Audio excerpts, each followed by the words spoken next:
Jim Hager is a well-known railroad photographer and is no stranger to the industry. He has worked in the field of transportation for the last 27 years in many capacities from train to buses. He currently works with the New York, New Jersey Rail as a conductor and engineer. Jim, if I'm wrong with any of the stuff, jump in. Yep, Between no, 2022 to 24, he was with the Strasburg Railroad as the president and general manager. That's a pretty special place to my family. yep. I'm doing the same thing in New York, New Jersey. I'm managing director there, but I do run trains when needed. Okay, excellent.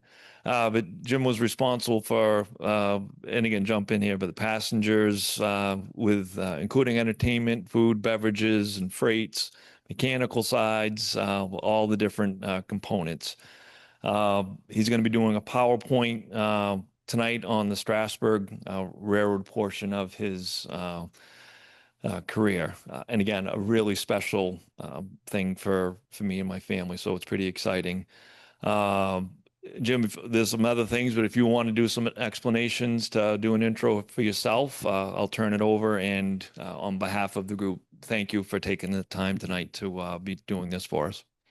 No problem. Thank you for having me. I wanted to be up there in person. That was the original plan, but I ended up in Connecticut at the Northeast Rail Shipper Association of Rail Shippers conference tonight. So I got here at about 5. So I didn't have enough time to get up there and back, but maybe another time. So Sure. let me get the slideshow up here and we can get started. What I did is the original program was going to be Strasbourg, which is still in there, but I added a couple slides about New York, New Jersey, because that's pretty interesting as well. So let me bring this up.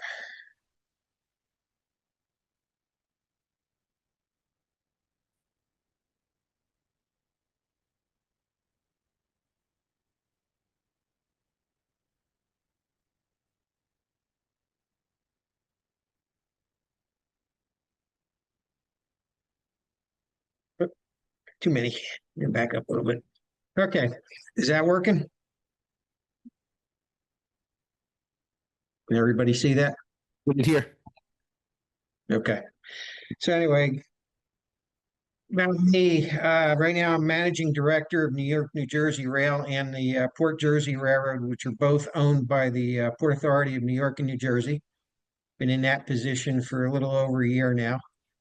My other job is DSLE, train master, et cetera, for Chesapeake and Delaware, which is also the Black River Rail System. It's made up of 5 railroads: Black River and Western, Belvedere and Delaware, Dover and Delaware, Dover and Rockaway River, and the Delaware and Raritan River.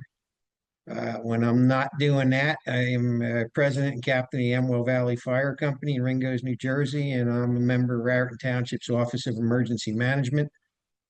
Prior to that, I was president and general manager at Strasburg for about 2 years and ran a school bus company where I lived from 1989 up to 2015. And I started this whole thing with trains.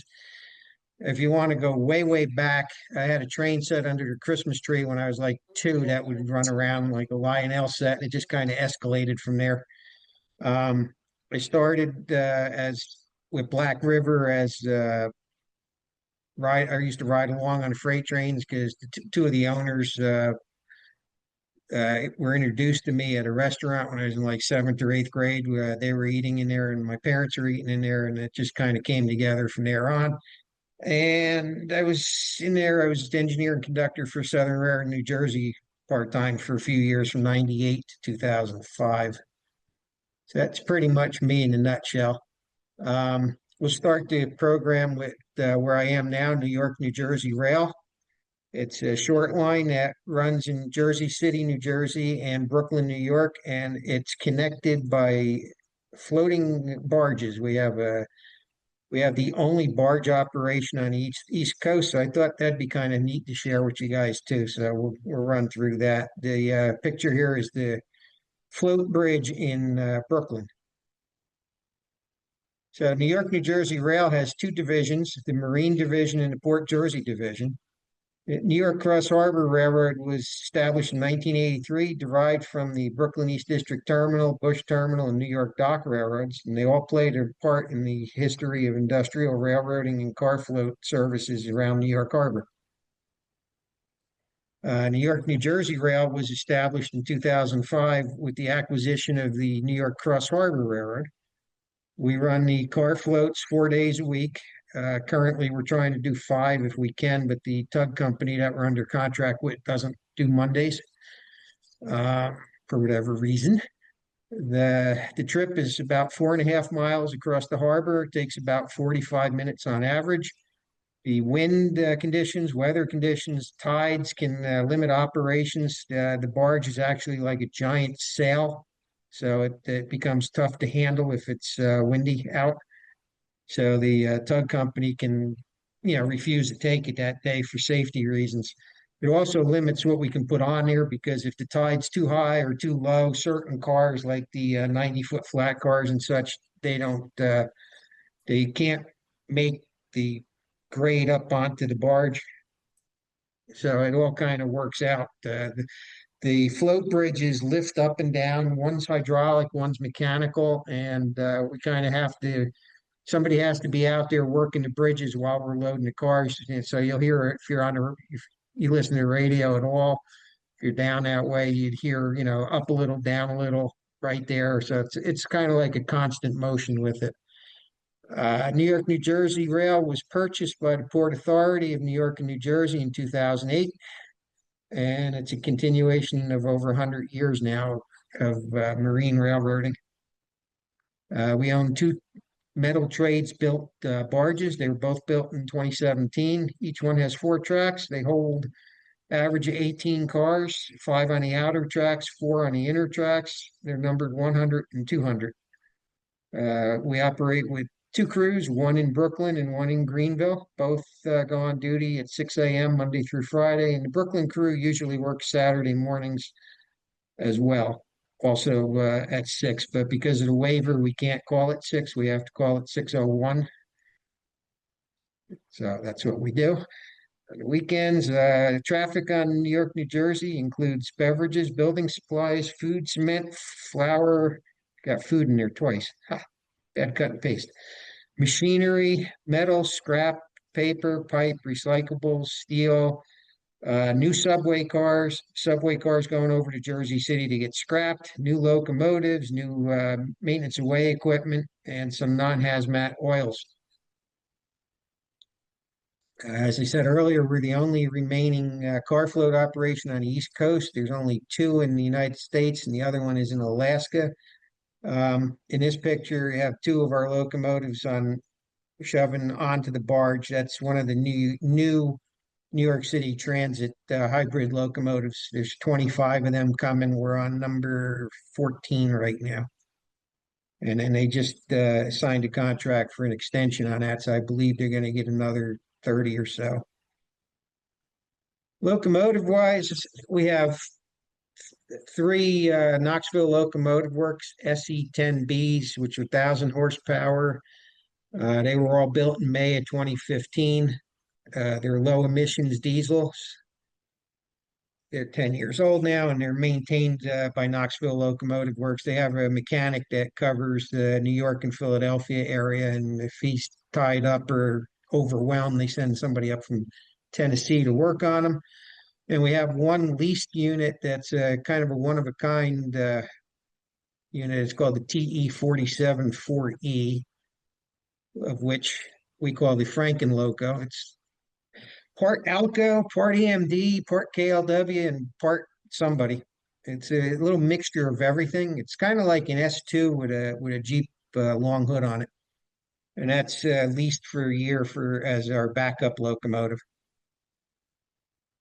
This is Greenville Yard, Jersey City, looking from the float bridge tower west. To the left is an intermodal terminal that Conrail operates. Some of the scrap subway cars you'll see on the right on track 12. Just to the right of the picture, kind of you can see a building with a brown roof. The bulk of the facility is out of view there, but The subway cars, basically, they're picked off with a giant forklift and moved across the grass there via road to the scrap yard and cut up. The white building straight ahead is Tropicana's distribution center. Greenville has 27 acres of land. It's long-term leased from Conrail. There's 13 tracks in there. All 13 tracks are welded rail with steel ties. We do transload along track 12 where subway cars are. That's the hydraulically operated float bridge, and we interchange with both CSX and Norfolk Southern via Conrail, which is right at the throat of the yard that you were just looking at. And then Port Jersey Railroad is also ties into that yard, but we can't move stuff between Greenville and the Port Jersey because of Conrail with the intermodal terminal and an interlocking that was put in there. So they do all the moving of cars for us from one to the other. So basically, they'll deliver cars to New York, New Jersey, and Greenville. We'll sort them out, what's staying there, what's going to Brooklyn, and what needs to go over to Port Jersey. And then Conrail will come back either later or the next day and then flip the cars over to Port Jersey for us. Here's a picture here of barge being brought in by one of the tugboats, the Bruce McAllister. We use McAllister Towing as our contract operator. Barges are ours, tugboats are theirs. This is what the barge looks like when it's hooked to the float bridge. It's tied in by steel pins and rope, large, like sea vessel rope.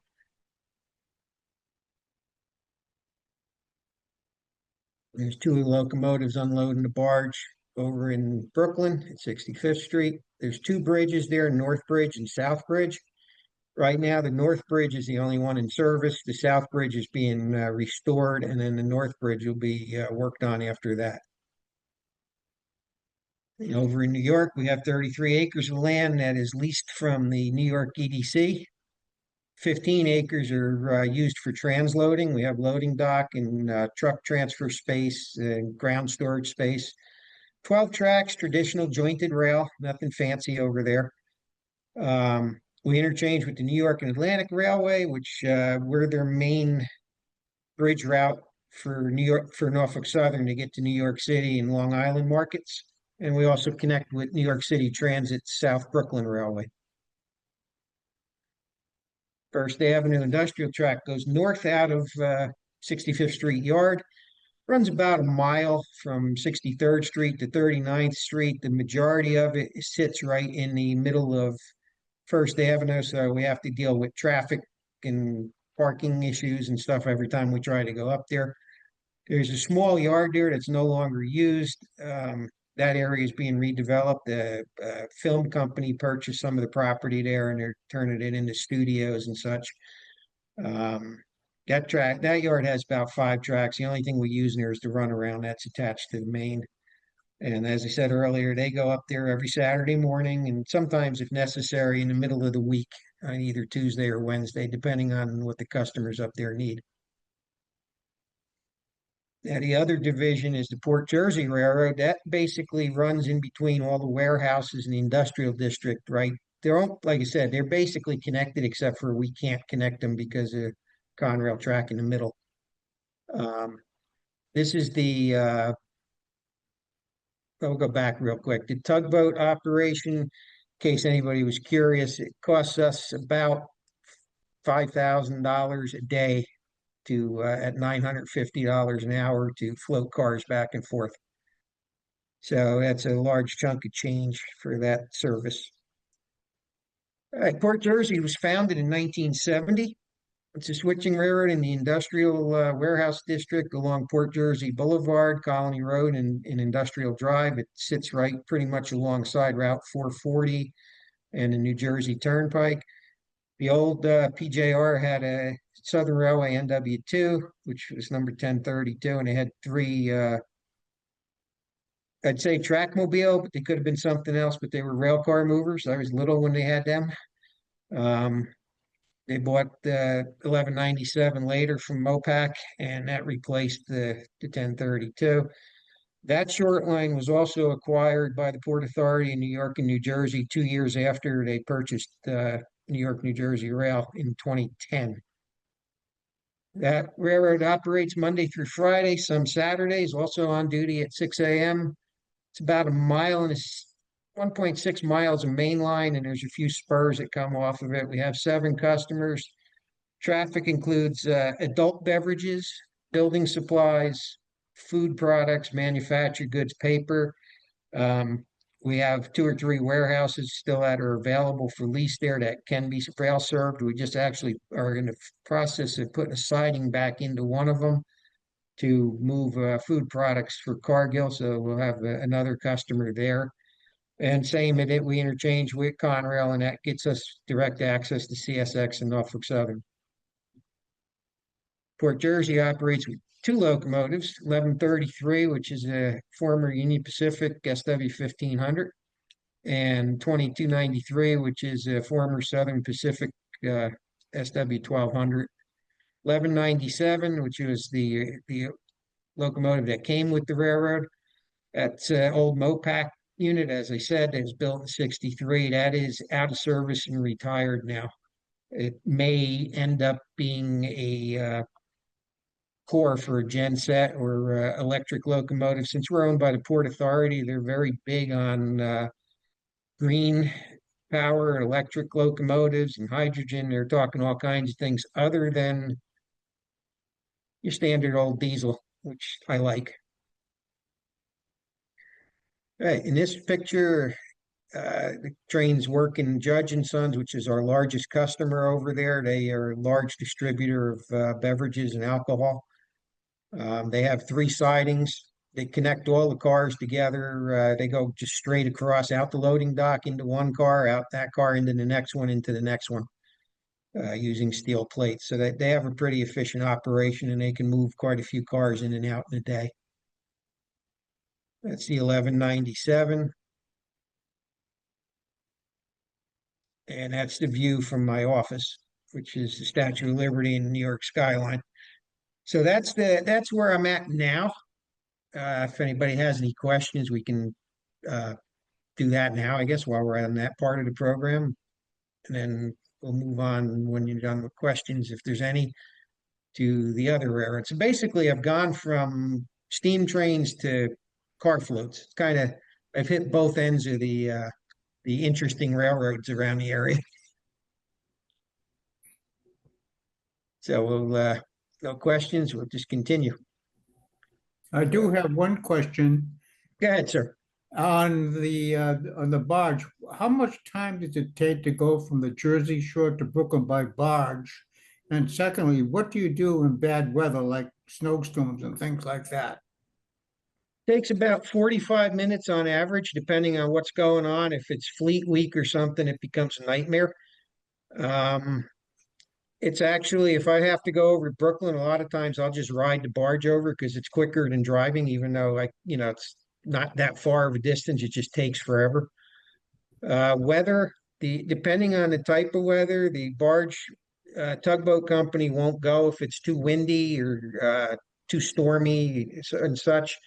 As far as the barge part of that goes, we have to clean it off and make it safe for their deckhands to walk on it and such when they're hooking up to the float bridges on shore. As far as putting the rail cars on it and tying them down and stuff, that's all on us. I lived in New York and New Jersey, about 30 years ago, and I never knew you guys existed. This is very interesting. Yeah, it's kind of a hidden railroad down there, and down the street from us is the East Jersey Railroad and Terminal Company, which even less people have heard of because it's mainly in the IMTT terminal, and they only come out they come out to switch the other plant or to go to Conrail, and that's the only time you would see them. So it's like you got to be really lucky to catch them outside the fence, basically. Yeah, but I enjoyed the presentation. Very good. And thank you. And we're fenced in. We're owned by the Port Authority, because of the car floats, we're U.S. Coast Guard regulated as well. So when I got there, I had to take a U.S. Coast Guard class to become a facility security officer, and we report. We have to report everything to Coast Guard, and they come and do inspections and audits as well. So that's kind of interesting. And my previous position with Strasburg, we'll go into that. Strasburg Railroad Company was chartered in 1832. It was formed as a passenger and freight railroad connecting Lemon Place, Pennsylvania, and Strasburg. It was sold to local interests in the mid 1950s to keep the railroad alive. It was on the verge of abandonment at that point. And them folks started tourist train operations in 1958. There are 237 owners of the railroad. It's privately held. And of that 237 people, the majority of them were townsfolks and people in Lancaster County that bought a share or 5 shares or 10 shares. There's a very large amount of small shareholders in that. There are 3 people that own the bulk of the railroad. They own, I'd say probably about 68% of it is held by 3 people. Gentleman that lives in Texas, gentleman that's family founded the railroad, one of the original founders, who lives right in town, and another lady that lives in Maryland who inherited a lot of the stock through her family. And they are all it's a 10-member board of directors. They're all were very good to work with. The railroad had 5 businesses or rolled into it. There's my predecessor had broke it up a little bit. So there's a facilities company that we merged into the guest company. So facilities, buildings and grounds, landscaping, things like that. Guest is entertainment, food and beverage, ticketing, retail sales, station services. And we have Railway LLC, which is the passenger and freight operation, and our in-house mechanical on our own locomotives. And Shops LLC, which is all the outsourced mechanical services. Strasburg does mechanical work for pretty much almost everybody with a steam engine. For a long time, there wasn't a lot of competition. Now you have some competition. You have FMW and a few others that are doing similar work. Strasburg does work for Dollywood, Disney World. They have the 614 there right now, the old C&O 614. We had the 611 was there for a while. The big engines are cool. They draw a lot of attention and crowds. But they also eat up the track pretty good. And then I started before I left, we started doing passenger car work for like private varnish and any other things that anybody wants done. We're kind of trying to do a full service facility. Strasburg is the oldest short line railroad in the country at 132 years old at that point. So now it should be probably 133, I guess, give or take. This slide presentation is about a year old. There's 4.5 miles of railroad. There are some people that will argue the point that there's only 3 miles of railroad. Timetable says there's 4.5. Valuation maps say there's 3. So there's a little discrepancy of about 1.5 miles there. I'm not going to argue the point with anybody. Them guys can fight it out themselves. The railroad has 10 locomotives, 20 passenger cars, and 18 antique freight cars. When I left, we had 17 customers, 16 were transload, and 1 has its own siding. Average freight is around 550 cars per year. When I talked to some of my former colleagues out there, we broke 600 for 2024. So we're going in the right direction. We had taken a dip. We went from 500 something down to 340 because one of our large grain customers purchased land and opened a facility along a Norfolk Southern track. So we lost that business, but went out knocking on doors and started getting more business back. Uh, Average passenger counts around 300,000 a year. When I left, it was 168, roughly part-time and full-time employees. Fucking Joe. And we have multiple movie and television appearances that we've had there. There's several departments in there, as I mentioned earlier, between the five companies. You have your operations department, mechanical, retail sales, food and beverage, entertainment, grounds maintenance, roadway, IT and procurement, finance, and human resources. And we'll jump over to the locomotives. That's number 90 in the station at East Strasburg.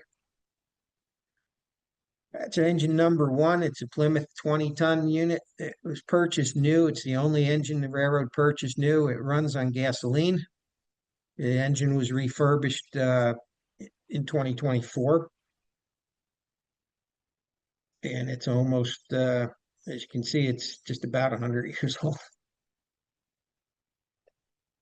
The other number 1 is Thomas. It's a Porter 060T, built in 1917. That one is actually a live steam engine, the one that we run out of East Strasburg. It seldom ever leaves there because it has gone to the Henry Ford Museum to run out in Michigan. It's just that it's bigger and heavier than the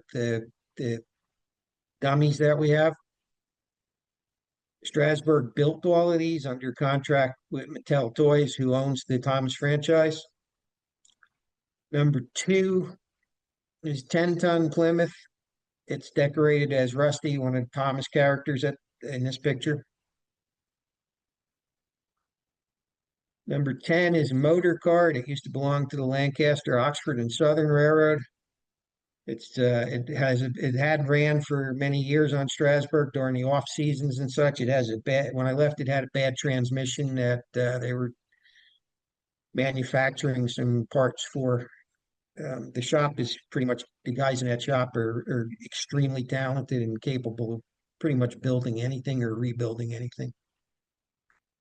It's number 31, or some people like to call it 7312. It's the back burner project.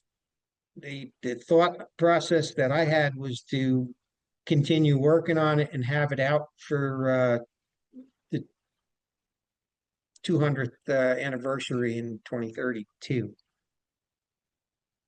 89, which was my personal favorite, that's 260 from the Canadian Locomotive Works, built 1910.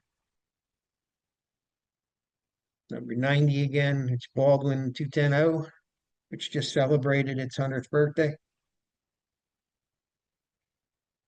475, it's 480, it was built in 1906. 972, which was one of George Hart's engines up in the Jim Thorpe area of Pennsylvania. That's owned by Strasburg now. It's Montreal 460. There's no plans there's no immediate plans to restore it, so it currently just sits. 1235 was the newest purchase. It's a SW9, which was an Amtrak SSB 1200. That was the AT Santa Fe's rebuild designation of it.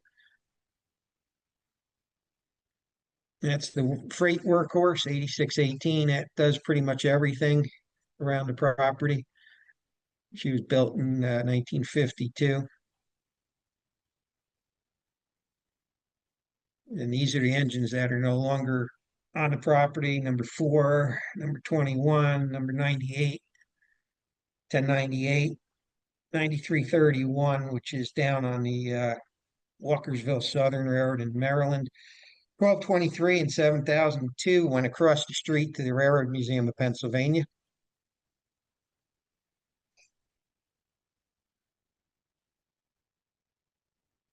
And the little steam engine, 16, getting tongue-tied, 16-inch gauge. There's 2 locomotives there. Number 3 is from Coney Island. It's Cagney 440, built in 1920. That's the main engine for that little operation. Thomas's, as as as as they have on top there. There's a Percy. There's only one. None of these are powered. They're all just replicas. There's four Blue Thomases, and there's one narrow gauge Thomas that was up at Eddyville in Massachusetts and is now back in hiding in East Stroudsburg.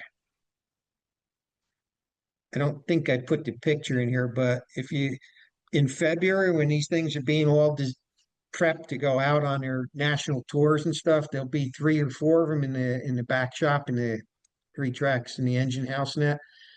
And if you go out there like on a Saturday morning and there's only like the nightlight circuit lit and the whole building's not lit up, it's kind of creepy when there's like four of these things staring at you with the weird smile that Thomas has.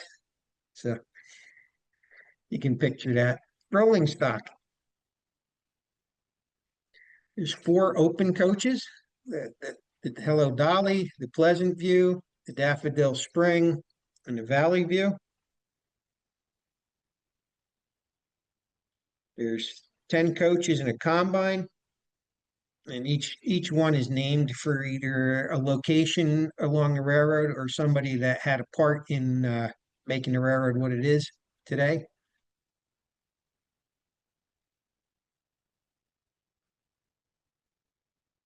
And they're all restored. We try to rebuild 1 to 2 cars every year from the ground up as needed, woodworking and all. First class cars, there's four of those. There's the Henry Long, which is a lounge car, the Marion, which is the parlor car, the Lee Brenner, which is a dining car, and the Lynn Modinger, which is another lounge car. And we have the President's car from the Philadelphia and Reading Railroad, which is currently being rebuilt from the ground up. That's the rear observation car. That's available for charters, groups and such. There was actually talk of maybe making a bed and breakfast out of it when it's not being used on a train, but that didn't get any traction that I'm aware of.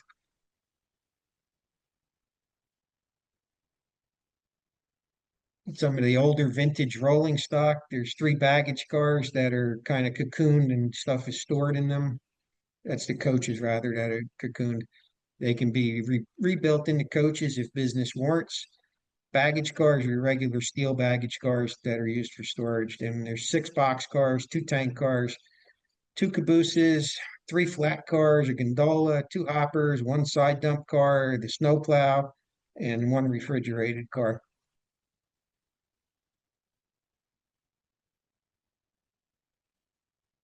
We have our freight service.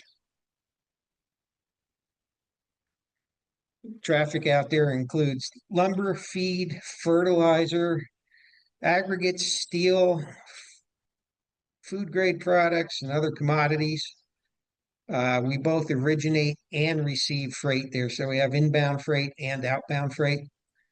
We have some covered storage, we have ground space, and we have the 2 yards now. We opened the yard at Lemon Place, and then we have the yard at Strasburg.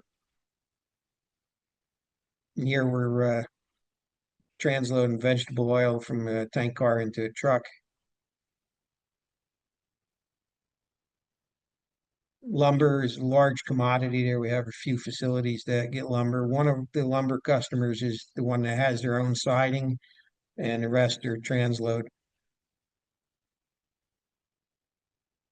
This is the new freight yard at Lemon Place. That's where most of the transloading is going to get, or by now has been moved to.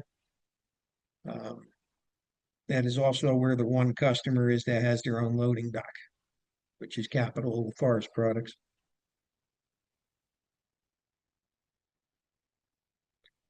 It's 8618 moving to 611 around to hand it off to Norfolk Southern to go back to Virginia. And inside the shop is Strasburg Mechanical Services. That's number 90 getting refurbished over the last 2 years. In the mechanical department, they do steam locomotive inspection, restoration, construction, repair, and overhaul. They have engineers on staff. We had two engineers on staff to do boiler design, construction design, and then we also do repair and rebuilds. We have the ASME stamps S and R and BICR and ASMES. Do rail car restoration, as I said before, preservation, repairs, air brake, and appliances, maintenance, custom manufacturing, reproductions, consulting, pretty much do everything. It's a full service shop. And as I said earlier, a bunch of very talented people. And then we have some pictures inside the shop. There's all kinds of machinery and mills and wheel lathes, and these guys can pretty much do everything and build something from the ground up, which they've done. It's another back shop picture.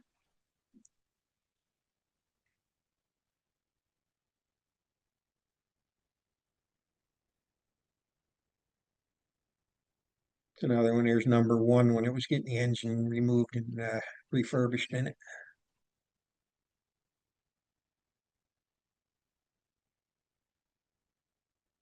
Wheel lathes.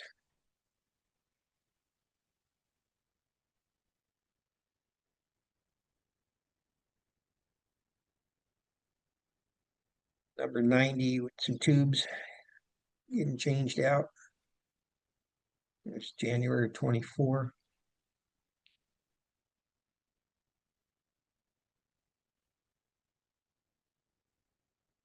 Some wheels.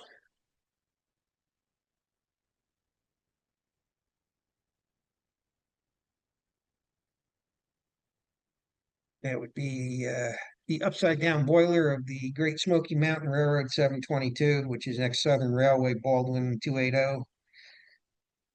That's also in the process of getting rebuilt. It was bought up here in pieces. It'll go back to North Carolina in pieces, and then it'll be reassembled at their shop in Dillsboro.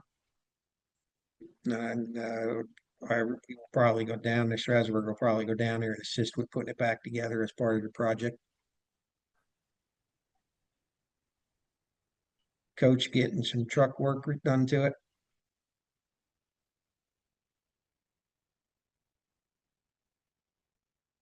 Locomotive, traction motors were changed out on it. Trucks were rebuilt. That's the 1235.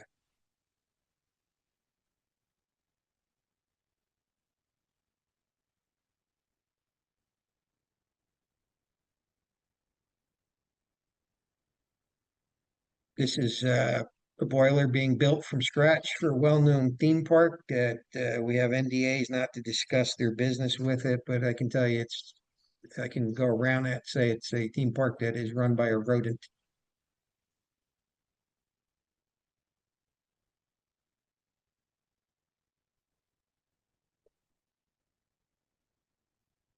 That's also a theme park locomotive there being rebuilt from the ground up.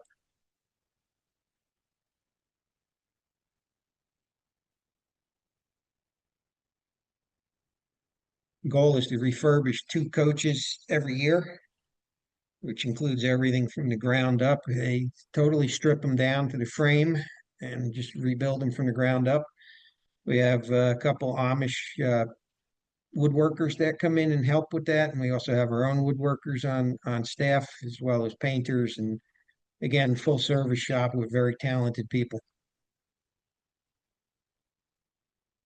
They all get new roofs and such, new interiors, reupholstered seats. And that was 611 when it was there running. Current in this picture, it's on display in one of the coach storage tracks. Big locomotive does not, Strasburg switch tracks did not like it very much. We had to reinforce a lot of stuff to run it. I assume 614 will be just as bad.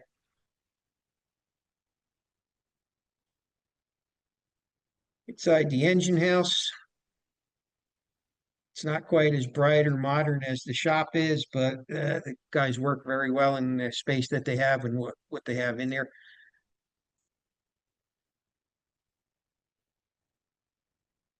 View looking the other way.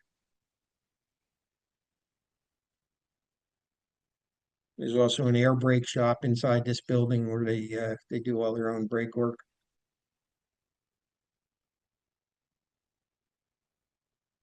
This was kind of interesting. The saddle tank that was stored on the property,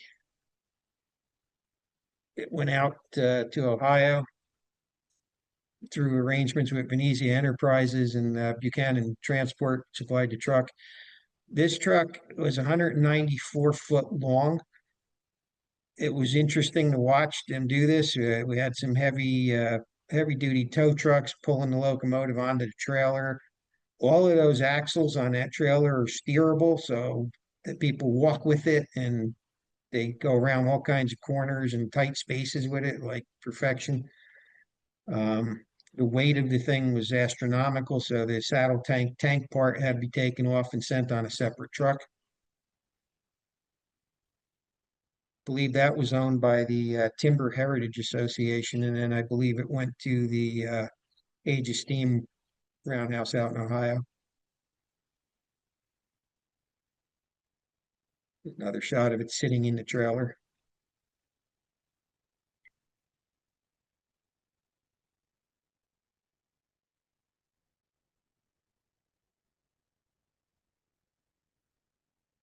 Same locomotive.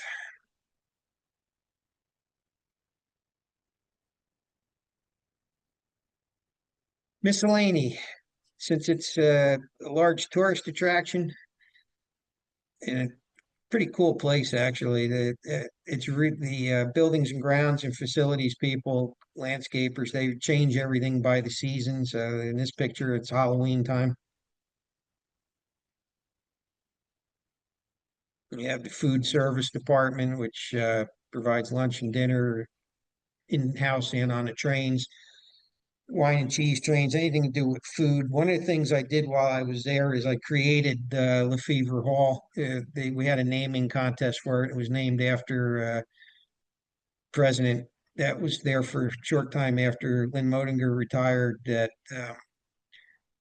Mr. Lefevre came down with pancreatic cancer and passed away within, I think, 2 years or so of being in charge of everything.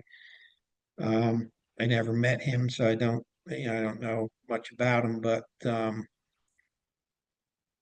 was an empty space in another building that was half empty and half portrait studio. So we moved the portrait studio around, and I had them turn the rest of the space into a meeting hall for parties, and people would come in and do a birthday party on a train or a wedding party or whatever, and the train ride's 45 minutes long, and that's pretty much it. So I figured we got dead space. Why don't we make a meeting room or a banquet hall of sorts out of it? It's only can hold like 54 people. It's not huge, but it adds to the experience. So you could start your party in there, go on a train ride, come back, or vice versa. And it actually became a decent revenue generator for the food service division. So that was actually a good idea and it worked well. Here's a picture of some stuff being shuffled around at the engine house. Thomas has sort of a face mask on. Part of the Mattel agreement is that anytime Thomas is outside and not at a Thomas event, the face has to be covered.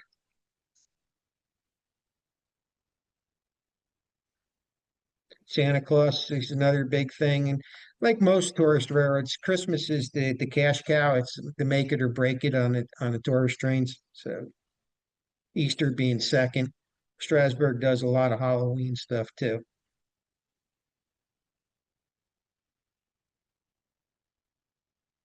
And we have track structure property maintenance. We put a new ash pit in 2023 and redid the track behind the back shop because the track closest to this picture wasn't hooked up to anything. Once you went out the back door, it kind of stopped.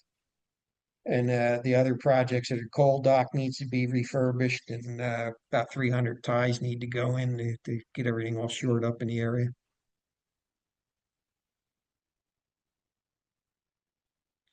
Entertainment, another popular thing there. They do an escape room, murder mystery trains, entertainment trains, the Thomas events, little vaudeville shows. Again, another, anything to make a little bit more interesting and things to do. And that's the end of that one. So I didn't quite make an hour. I made 45 minutes. I hope that's all right. But if anybody's got any questions or wants to talk about anything, we can do that too. Very interesting presentation of your time at the Strasburg Railroad. This is a place recommended for rail enthusiasts. Mm-hmm. As a matter of fact, when I was at Strasburg and when 611 was there, I was a fireman and I was lucky to get those tickets at the last minute before they were sold out completely. Mm-hmm. And what's best of all is that we've got the Railroad Museum of Pennsylvania across the street, the Choo Choo Barn and the Strasburg Train Shop, Red Right. Caboose Motel, and even the Yep. Train Collectors Association. Yep.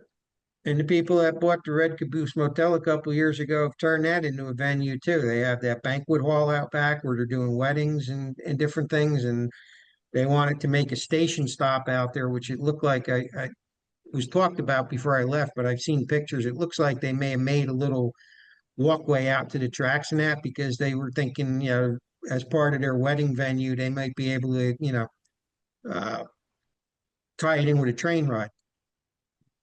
Like after the regular schedule or and that in the evening or on the weekends. And we've had in the time I was there, we had quite a few people do wedding charters and that. They rent a car or two, or they have their uh, pre-wedding dinner. I can't think of the name of what I'm trying to say, but the pre-wedding dinner for the wedding party and that they've had them there and that. So yeah, it all kind of ties together. And one of the things I tried to do out there was reestablish uh, friendships with partnerships and that with some of the local tourist agencies and the farmland preservation groups and um, the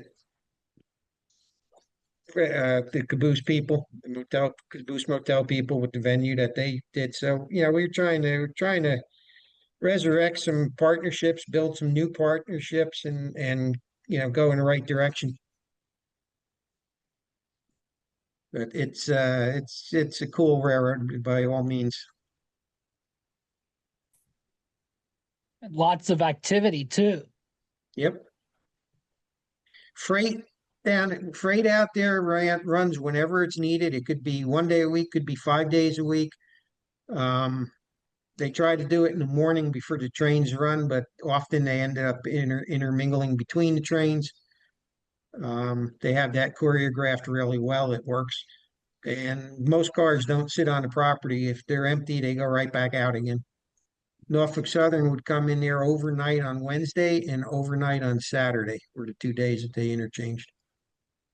Freight schedules may vary. Yep. Hello? Yes. Oh, I think what I'm interested in is your mechanical services. I can remember, I think I'm right on this one. I think you did some work on the big boy, Union Pacific 4014. And secondly, on the 618, I think you're going to rebuild that from scratch. They're doing work out there. The 4114 was before my time. They do a lot of work also on stuff that isn't there. So they'll build parts and ship them out, or sometimes they'll do road trips to work on stuff. They're working on some stuff for Colebrookdale Railroad right now, and those engines are down in Boyertown. So they do a lot of work that you don't see. So a lot of the steam locomotives don't come there because it's like a nightmare trying to move a steam locomotive on a class one railroad anymore. Sometimes they're trucked in, sometimes they're worked on off site. Sometimes they do make it in by rail. And if they make it in by rail, it's because whoever's wants them rebuilt has deep pockets. Anyone in the room have any questions? Does anyone else online have any final questions? All right, then, Jim, thank you so much. That was a really great presentation. Thank you. Thanks for having me. Appreciate it.